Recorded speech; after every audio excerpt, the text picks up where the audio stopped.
കഴിഞ്ഞ ക്ലാസ്സിൽ വിജയനഗര എംപയർ നമ്മൾ നോക്കിയായിരുന്നു. അപ്പോൾ ഇന്നത്തെ ക്ലാസ്സിൽ നമ്മൾ നോക്കാൻ പോകുന്നത് മറാത്ത അഡ്മിനിസ്ട്രേഷൻ ആണ്, മറാത്ത ഭരണം. The Maratha kingdom which ruled India in the 17th century. എന്താണ് ഇവിടെ പറയുന്നത്? 17ാം നൂറ്റാണ്ടിൽ ഇന്ത്യയിൽ ഭരണം നടത്തിയ രാജവംശത്തിനെയാണ് മറാത്ത രാജവംശം എന്ന് പറയപ്പെടുന്നത്. Like all other medieval Indian rulers, the Maratha king was also the supreme authority with powers over the legislature, executive, judiciary and military. എന്താണ് ഇവിടെ പറയുന്നത്? മധ്യകാല ഇന്ത്യയിലെ മറ്റു ഭരണാധികാരികളെ പോലെ തന്നെ മറാത്ത കിങ്ങിനായിരുന്നു എല്ലാ കാര്യത്തിലെയും ഉത്തരവാദിത്തം. അതായത് പരമാധികാരം ആർക്കായിരുന്നു? മറാത്ത കിങ്ങിന് തന്നെയായിരുന്നു പരമാധികാരം ഉണ്ടായിരുന്നത്. ഏതൊക്കെയിലാണ് അദ്ദേഹത്തിന് പവർ ഉണ്ടായിരുന്നത്? Legislature, executive, judiciary, military. എന്താണ് ലെജിസ്ലേച്ചർ എന്ന് പറയുന്നത്? നിയമനിർമ്മാണം എന്നാണ് ലെജിസ്ലേച്ചറിൻ്റെ മീനിങ്. അതുപോലെ തന്നെ എക്സിക്യൂട്ടീവ് കാര്യനിർവഹണം, ജുഡീഷ്യറി എന്ന് പറയുന്നത് നീതിന്യായം, അതുപോലെ തന്നെ മിലിറ്ററി എന്ന് പറയുന്നത് സൈന്യം. അപ്പോൾ ഇത്രയും കാര്യങ്ങളിൽ ആർക്കായിരുന്നു പരമാധികാരം ഉണ്ടായിരുന്നത്? കിങ്ങിനായിരുന്നു പരമാധികാരം ഉണ്ടായിരുന്നത്. The ministers in the council called Ashtapradhan which helped the Maratha ruler Shivaji in his administration. എന്താണ് ഇവിടെ പറയുന്നത്? കൗൺസിൽ എന്ന് പറയുന്ന ഒരു സമിതിയാണ്. അതായത് മന്ത്രിമാരുടെ ഒരു സമിതിനെയാണ് അഷ്ടപ്രധാൻ എന്ന് പറയുന്നത്. ഈ മന്ത്രിമാരുടെ ജോലി എന്താണ്? ആരെ സഹായിക്കുക എന്നതാണ്. ശിവജി എന്ന് പറയുന്നത് മറാത്ത അഡ്മിനിസ്ട്രേഷൻ്റെ റൂളറാണ്. അദ്ദേഹത്തിന് കൂടെ സഹായിക്കുന്ന മന്ത്രിമാരുടെ സഭയെ അല്ലെങ്കിൽ മന്ത്രിമാരുടെ സമിതി എന്ന് പറയുന്ന പേരാണ് അഷ്ടപ്രധാൻ. അപ്പോൾ എന്താണ് ഇവിടെ പറയുന്നത്? മറാത്തയിലെ ഭരണാധികാരിയായിരുന്ന ശിവജിയെ ഭരണത്തിൽ സഹായിച്ചിരുന്ന സമിതിയെ പറയുന്ന പേരാണ് അഷ്ടപ്രധാൻ എന്നത്. ഇനി ഈ ഭരണത്തിൽ കിങ്ങിനെ സഹായിച്ചിരുന്ന മന്ത്രിമാരുടെ ചുമതലകൾ, റെസ്പോൺസിബിലിറ്റീസിനെയാണ് ഈ ഒരു ഡയഗ്രത്തിൽ കൊടുത്തിരിക്കുന്നത്. അഷ്ടപ്രധാൻ എന്ന് പറയുന്ന സമിതിയിൽ രാജാവിനെ സഹായിച്ചിരുന്ന മന്ത്രിമാരും അവരുടെ ചുമതലകളുമാണ് പറയുന്നത്. മന്ത്രിമാരെ പറയുന്ന പേരിനെയാണ് മുകളിൽ പറഞ്ഞിരിക്കുന്ന ബ്രാക്കറ്റിൽ പറഞ്ഞിരിക്കുന്ന അവരുടെ ജോലി അല്ലെങ്കിൽ അവരുടെ ചുമതലനെയാണ് പറഞ്ഞിരിക്കുന്നത്. Peshwa, prime minister. രാജാവിൻ്റെ പ്രധാന മന്ത്രിനെ പറയുന്ന പേരാണ് പേഷ്വ എന്നത്. Chief judicial officer. എന്താണ് ഇവിടെ പറയുന്നത്? ന്യായാധ്യക്ഷൻ എന്ന് പറയുന്നത് ആരാണ്? മുഖ്യ ന്യായാധിപനെയാണ് എന്തെന്ന് പറഞ്ഞിരുന്നത്? ന്യായാധ്യക്ഷൻ എന്ന് പറഞ്ഞിരുന്നത്. Amatya, finance officer. Amatya, finance officer. അതായത് ധനകാര്യങ്ങൾ കൈകാര്യം ചെയ്യുന്ന ഉദ്യോഗസ്ഥനെ പറയുന്ന പേരാണ് എന്തെന്നത്? അമാർത്യൻ. സച്ചീവ്, റോയൽ കറസ്പോണ്ടന്റ്. അതായത് എന്താണ്? രാജകീയ കത്തിടപാടുകൾ ചെയ്തിരുന്ന ഉദ്യോഗസ്ഥനെ പറഞ്ഞ പേരാണ് എന്ത്? സച്ചീവ് എന്നത്. മന്ത്രി, private secretary of the king. എന്താണ്? രാജാവിൻ്റെ പ്രൈവറ്റ് ആയിട്ടുള്ള സെക്രട്ടറിനെയാണ് എന്ത് പേരിൽ അറിയപ്പെട്ടിരുന്നത്? മന്ത്രിൻ എന്ന പേരിൽ അറിയപ്പെട്ടിരുന്നത്. പണ്ഡിത Rao, religious and charitable activities. എന്താണ് ഇവിടെ പറയുന്നത്? മതകാര്യം, അതുപോലെ തന്നെ ദാനധർമ്മം എന്നീ കാര്യങ്ങൾ കൈകാര്യം ചെയ്യുന്ന ഉദ്യോഗസ്ഥനെ പറയുന്ന പേരാണ് പണ്ഡിത റാവു.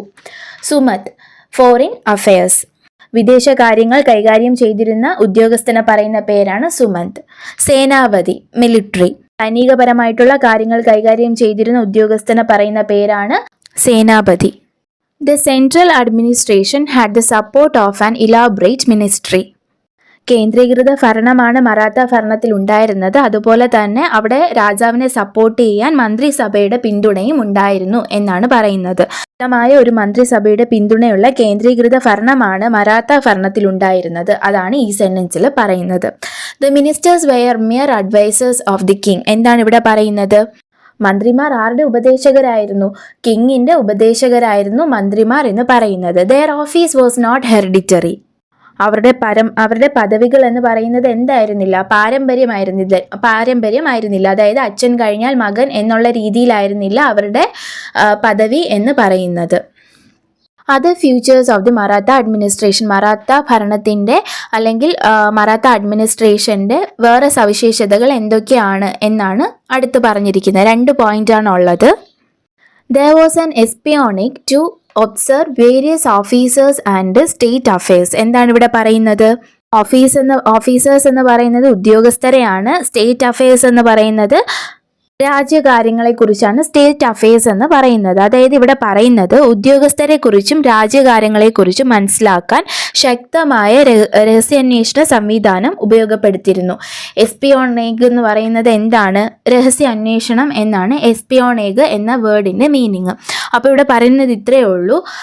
മറാത്ത അഡ്മിനിസ്ട്രേഷനിൽ ഉദ്യോഗസ്ഥരെക്കുറിച്ചും അതുപോലെ തന്നെ രാജ്യകാര്യങ്ങളെക്കുറിച്ചും മനസ്സിലാക്കാൻ വേണ്ടി ഒരു സ്പെഷ്യലായിട്ടുള്ള രഹസ്യാന്വേഷണ സംവിധാനം എവിടെ ഉണ്ടായിരുന്നു? ഈ മറാത്ത അഡ്മിനിസ്ട്രേഷനിൽ, മറാത്ത ഭരണത്തിൽ ഉണ്ടായിരുന്നു. Local administration was prevailed. രണ്ടാമത്തെ പോയിന്റ് എന്താണ്? Local administration was prevailed. പ്രാദേശിക ഭരണം എന്ത് ചെയ്തിരുന്നു? എല്ലാ ഭരണത്തിനെ പോലെ തന്നെ ഇവിടെയും മറാത്ത കിങ്ഡത്തിലും എന്തുണ്ടായിരുന്നു? പ്രാദേശിക ഭരണം നിലനിന്നിരുന്നു. മറാത്ത അഡ്മിനിസ്ട്രേഷൻ്റെ അല്ലെങ്കിൽ മറാത്ത ഭരണത്തിൻ്റെ കേന്ദ്രീകൃത ഭരണത്തിനെക്കുറിച്ച് ഒരു ക്വസ്റ്റ്യൻ വരുവാണെങ്കിൽ എഴുതേണ്ടത്, ഞാനിപ്പോൾ ഇത്രയും പറഞ്ഞ കാര്യങ്ങളാണ് അതിൽ ഉൾപ്പെടുത്തേണ്ടത്. ജസ്റ്റ് ഒരിക്കൽ ഒന്ന് ഓടിച്ച് നമുക്ക് വരാം. 17-ാം നൂറ്റാണ്ടിൽ ഇന്ത്യയിൽ ഭരണം നടത്തിയിരുന്ന രാജവംശത്തെയാണ് മറാത്ത രാജവംശം എന്ന് പറയപ്പെടുന്നത്. സെക്കൻഡ് സെന്റൻസിൽ എന്താണ് പറയുന്നത്? മധ്യകാല ഇന്ത്യയിലെ മറ്റു ഭരണാധികാരികളെ പോലെ തന്നെ നിയമനിർമ്മാണം, കാര്യനിർവഹണം, നീതിന്യായം, സൈന്യം തുടങ്ങിയ എല്ലാ അധികാരങ്ങളും മറാത്ത ഭരണത്തിൽ രാജാവായിരുന്നു നിയന്ത്രിച്ചിരുന്നത്. എല്ലാം ആരുടെ കൺട്രോളിലായിരുന്നു? രാജാവിൻ്റെ കൺട്രോളിൽ ആയിരുന്നു. അടുത്ത് എന്തായിരുന്നു പറഞ്ഞത്? മറാത്ത രാജാവായ ശിവജിയെ തൻ്റെ ഭരണത്തിൽ സഹായിക്കാൻ വേണ്ടിയിട്ട് ഒരു മന്ത്രിമാരുടെ കൂട്ടമുണ്ടായിരുന്നു, അല്ലെങ്കിൽ മന്ത്രിമാരുടെ ഒരു സമിതി ഉണ്ടായിരുന്നു. ആ സമിതി അറിയപ്പെട്ടിരുന്നതാണ് അഷ്ടപ്രധാൻ എന്ന്. പിന്നെ അടുത്ത് നമ്മൾ നോക്കിയ ഡയഗ്രമാണ് അഷ്ടപ്രധാനിൽ മന്ത്രിമാരും അവരുടെ ചുമതലകളും എന്തെന്നാണ്. പേഷ്വ എന്തായിരുന്നു? പ്രൈം മിനിസ്റ്റർ ആയിരുന്നു. ന്യായാധ്യക്ഷ ചീഫ് ജുഡീഷ്യൽ ഓഫീസ്, മുഖ്യ ന്യായാധിപനായിരുന്നു. അതുപോലെ തന്നെ അമാർത്യ ധനകാര്യം കൈകാര്യം ചെയ്യുന്ന വ്യക്തിയായിരുന്നു, ഫിനാൻസ് ഓഫീസർ. സച്ചീവ് റോയൽ കറസ്പോണ്ടന്റ്, കത്തിടപാടുകൾ ചെയ്തിരുന്നത് സച്ചീവായിരുന്നു. മന്ത്രി private secretary of the king, രാജാവിൻ്റെ പ്രൈവറ്റ് സെക്രട്ടറി ആയിരുന്നു മന്ത്രി. റാവു മതകാര്യം, ദാനധർമ്മം, ഇങ്ങനെയുള്ള രണ്ട് കാര്യങ്ങളും കൈകാര്യം ചെയ്യുന്ന ഉദ്യോഗസ്ഥനെ പറയുന്ന പേരായിരുന്നു പണ്ഡിത റാവു. ഫോറിൻ അഫയേഴ്സ്, അതായത് വിദേശകാര്യങ്ങൾ കൈകാര്യം ചെയ്യുന്ന വ്യക്തിനെ പറയപ്പെട്ടത് എന്തെന്നായിരുന്നു? സുമത്ത് എന്നായിരുന്നു. മിലിറ്ററി പരമായിട്ടുള്ള എല്ലാ കാര്യങ്ങളും കൈകാര്യം ചെയ്തിരുന്ന വ്യക്തിനെ സേനാപതി എന്നും അറിയപ്പെട്ടിരുന്നു. അടുത്തെന്താണ് നമ്മൾ പറഞ്ഞ? വിപുലമായ ഒരു മന്ത്രിസഭയുടെ പിന്തുണ ആർക്കുണ്ടായിരുന്നു? മറാത്ത ഭരണത്തിലെ കേന്ദ്രീകൃത ഭരണത്തിൽ ഉണ്ടായിരുന്നു. വിപുലമായ ഒരു മന്ത്രിസഭയുടെ പിന്തുണയുള്ള കേന്ദ്രീകൃത ഭരണമാണ് മറാത്ത ഭരണത്തിൽ ഉണ്ടായിരുന്നത്. അതാണ് അടുത്ത പോയിന്റായിട്ട് നമ്മൾ പഠിച്ചത്. രാജാവിൻ്റെ ഉപദേശകർ മാത്രമായിരുന്നു ആരെന്ന് പറയുന്നത്? മന്ത്രിമാരെന്ന് പറയുന്നത്. അതുമാത്രമല്ല, അവരുടെ ഈ ഒരു പദവി എന്നത് പാരമ്പര്യവുമായിരുന്നില്ല. പിന്നെ നമ്മൾ മറാത്ത ഭരണത്തിൻ്റെ 2 സവിശേഷതകൾ കൂടെ പഠിച്ചായിരുന്നു. ഉദ്യോഗസ്ഥരെക്കുറിച്ചും രാജ്യകാര്യങ്ങളെക്കുറിച്ചും മനസ്സിലാക്കാൻ ശക്തമായ ഒരു രഹസ്യാന്വേഷണ സംവിധാനം ആരുപയോഗപ്പെടുത്തിയിരുന്നു? മറാത്ത അഡ്മിനിസ്ട്രേഷൻ ഉപയോഗപ്പെടുത്തിയിരുന്നു. അതുപോലെ തന്നെ എല്ലാ ഭരണത്തിനെയും പോലെ തന്നെ ഇവിടെയും എന്തുണ്ടായിരുന്നു? പ്രാദേശിക ഭരണം നിലനിന്നിരുന്നു. ഇത്രയും പോയിന്റ്സ് ആണ് സെൻട്രൽ അഡ്മിനിസ്ട്രേഷൻ, മറാത്ത കിങ്ഡത്തിൻ്റെ സെൻട്രൽ അഡ്മിനിസ്ട്രേഷനെ കുറിച്ച് ചോദിക്കുകയാണെങ്കിൽ എഴുതേണ്ടത്. മറാത്ത ഭരണത്തിൻ്റെ കേന്ദ്രീകൃത ഭരണത്തിനെ കുറിച്ച് ചോദിക്കുകയാണെങ്കിൽ എഴുതേണ്ടത് ഇത്രയും പോയിന്റ്സ് ആണ്. ഇനി അടുത്ത് നമ്മൾ നോക്കാൻ പോകുന്നത് the local administration of the Marathas, അതായത് മറാത്തയുടെ പ്രാദേശിക ഭരണത്തിനെ പറ്റിയാണ് നമ്മൾ ഇനി നോക്കാൻ പോകുന്നത്. Local administration of Marathas. The Maratha kingdom was divided into many parts for the convenience of the administration. ഭരണ സൗകര്യത്തിന് വേണ്ടിയിട്ട് മറാത്ത രാജ്യത്തെ എന്ത് ചെയ്യുകയാണ്? ഡിവൈഡ് ചെയ്യുകയാണ് എന്നാണ് പറയുന്നത്. Maratha kingdom was divided into many parts for the convenience of the administration. Maratha രാജ്യത്തെ ഭരണ സൗകര്യത്തിനായി വിവിധ വിഭാഗങ്ങളായിട്ട് തരംതിരിച്ചിരുന്നു. These divisions were provinces, districts, parganas and villages. അപ്പോൾ ഈ ഡിവിഷൻസിൻ്റെ പേരാണ് 4ആയിട്ടാണ് ഇവർ ഡിവൈഡ് ചെയ്തിരുന്നത്. എന്തൊക്കെയായിട്ടാണ്? പ്രോവിൻസസ് എന്ന് പറയുന്നത് പ്രാവിശ്യകൾ എന്നാണ്. ഡിസ്ട്രിക്ട്സ് എന്ന് പറയുന്നത് ജില്ലകൾ എന്നാണ്. ഡിസ്ട്രിക്ട്സിനെ വേറൊരു പേരിലും അറിയപ്പെട്ടിരുന്നു, പ്രാന്താസ് എന്നാണ്. പ്രാന്തങ്ങൾ എന്നുള്ള പേരിലും എന്തറിയപ്പെട്ടിരുന്നു? ഡിസ്ട്രിക്ട്സ് അറിയപ്പെട്ടിരുന്നു. അടുത്ത ഡിവിഷൻ എന്ന് പറയുന്നത് പർഗാനാസ് എന്നാണ്, പർഗാനാസ്.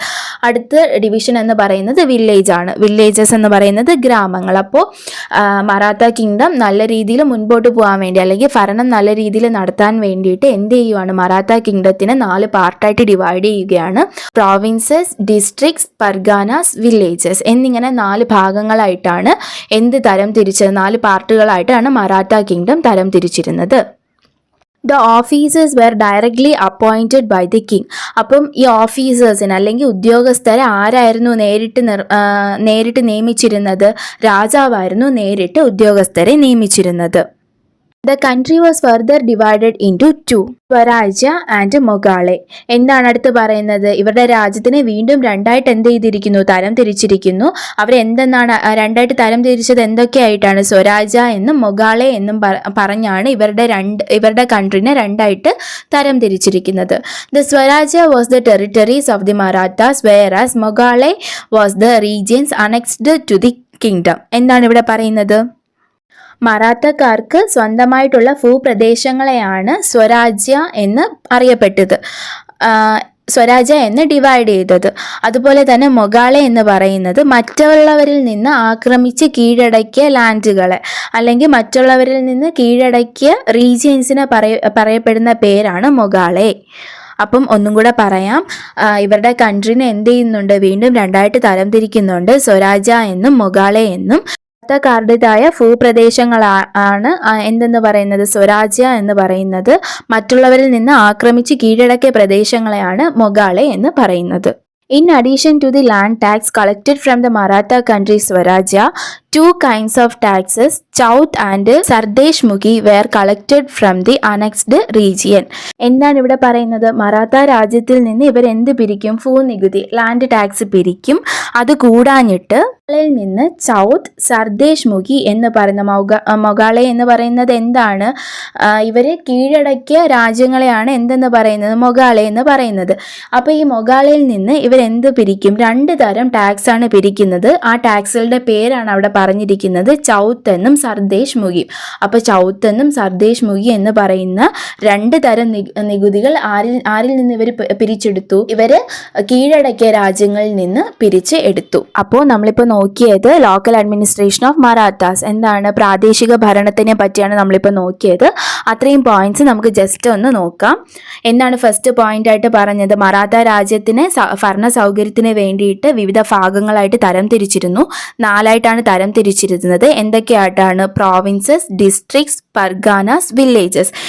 എന്ന് പറഞ്ഞാൽ എന്താണ്? പ്രാദേശികൾ, ജില്ലകൾ, പർഗാന, അതുപോലെ തന്നെ ഗ്രാമങ്ങൾ എന്നിങ്ങനെ 4 തരത്തിലാണ് ഇവർ എന്ത് ചെയ്തത്? മറാത്ത രാജ്യത്തിന് തരം തിരിച്ചിരുന്നത്. അതുപോലെ തന്നെ ഉദ്യോഗസ്ഥരെ നിയമിക്കുന്നത് ആരാണ്? രാജാവ് നേരിട്ടാണ് നിയമിക്കുന്നത്.